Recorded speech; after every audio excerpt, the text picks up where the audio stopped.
These are all Rorschach cards. Yeah. You're going to get out of them what you're projecting into them. What you really wanted to say, you're seeing that. But Yeah. if you're going to use that standardized across the board, it's not the same as some of the other verses that are actually unequivocal, where maybe you can help us out with that, where he's clearly making a distinction between him and God. Oh, there are a number of such verses. Can you give us some of those? Well, sure. We can. In fact, why don't I enlist your aid here, brother? Because I wrote a few of them down. I thought this might come up. Yes. And let's see, beginning here where it says biblical verses supporting subordinationism. If you want to just read off what it's asking for, I'll try and look it up real quickly. Yeah, you got here in Mark 10:18. Okay, let's see what Mark 10:18 says.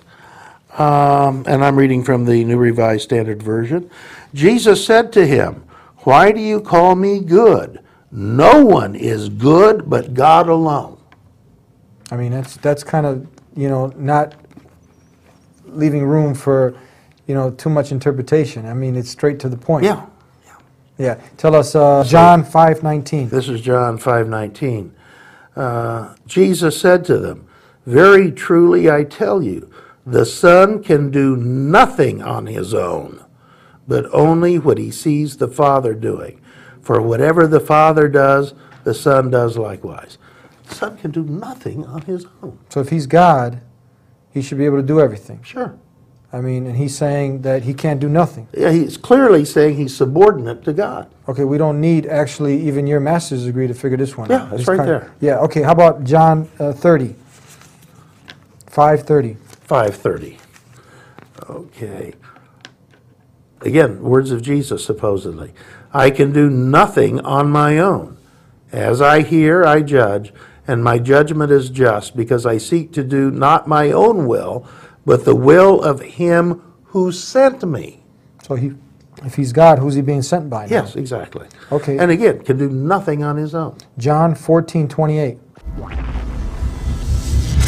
He is the maintainer. He is the. If you say that you do not believe in Jesus, you have stepped outside of Islam. You cannot be a Muslim. It is a tenet of our faith to believe in and love Jesus Christ. one who protects us. I would say this thing that you just told me, it's not in the scripture. And they would say, a marginal note added by a scribe, yeah, okay, we know that. And I would be thinking, if you know this is not the Bible, why are you preaching it as if it's gospel truth?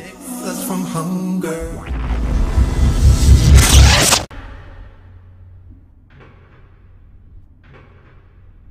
Okay. "You heard me say to you, I am going away and I am coming to you. If you loved me, you would rejoice that I am going to the Father, because the Father is greater than I." Very clear, very unambiguous. Yeah. John 20:17. I like this one. This John 20:17. Okay, Jesus said to her, "Do not hold on to me, because I have not yet ascended to the Father. But go to my brothers and say to them, I am ascending to my Father and your Father, and to my God and your God." So So if there's any equivalence here, it's between Jesus and other humans. yeah. Clearly he's telling you that he's going to your God and my God. Yeah. And he's not God. So Jesus prays to God, it says in Matthew 14:23. Oh, we have many, many examples of that. I don't know whether it's worth reading all of them, Yeah. but Matthew 14:23. "And after he had dismissed the crowds, he went up the mountain by himself to pray. When evening came, he was there alone," and so forth and so on. And the issue is, you pray to someone, obviously you are subordinate to them. Yeah. You are of a lesser status, certainly, a lesser rank. How about if someone says, you know what, and I've heard this before, that he was teaching them how to pray to God, to himself? Well, one could make the argument. Yeah. He certainly did a lot of repetitive teaching then. Yeah. How would you explain, and I've heard this mentioned before also, that Thomas had came and worshipped him said, "My Lord and my God." Yeah. Very ambiguous. Oh. Surprise me with something. Anything. You're pregnant. My Lord and my God. Now, wait a minute. What does this mean? You know? Am I simply doing an exclamation? Thomas sees Jesus. He thinks Jesus is dead. Yeah. Jesus is right there. Yeah. He says, "My Lord, my God." What do we interpret from this? Yeah. Okay, so we have overwhelming amount of evidence that is clear, unambiguous, unequivocal, showing that you don't really even need a master's degree in theology to see that, hey, you know, Jesus is making a distinction between him and God. Oh, absolutely. And then you have other verses that are, you know, verses that are equivocal, that they're open to many interpretations. Absolutely. And why do you think people that they tend to want to take these to really try to justify this belief if you got all these other verses that are clear? Well, again, I don't want to imply that people are deliberately, Yeah. you know, cherry picking biblical verses, etc. Yeah. I think the thing is, you have to appreciate people who are probably raised in Sunday school, etc. Yeah. You know, they've been taught from the word go a certain view, etc. And when they read biblical verses that are ambiguous, they quite naturally and automatically project onto them the sort of story that they were taught back in Sunday school when they were children.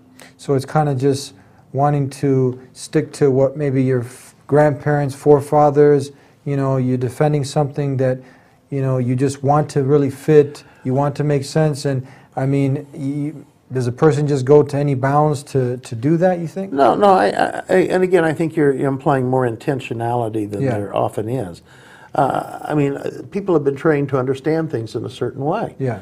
By virtue of their, you know, going to Sunday school every Sunday as a kid, etc. Yeah. Going to vacation Bible school, etc. And so when they read things, they just naturally read them with that interpretation in mind. It's not that they're willfully distorting or willfully trying to prove a point. Yeah. I think as much as it is they've been trained to look at it this way. And they have never stopped and checked themselves and said, "No, wait a minute. What are all the different possible ways that this verse can be understood?" Yeah. You know, they're sort of going on automatic pilot Yes. based upon how they were taught, how the story was presented to them when they were children. Let's explain to the people now really who Jesus was and who God is. The true concept of God that I think if any rational person, sincere person, when he hears this, it's just going to fit with what God already embedded in all of us. Well, we as Muslims believe that God is one. And that's a very emphatic one. That he is incomparable. Nothing can compare with him. That he is greater than anything you can name. Yes. Which is what is meant when a Muslim says Allahu Akbar. Yeah. God is greater. He's greater than this, he's greater than that. You can't compare God to anything.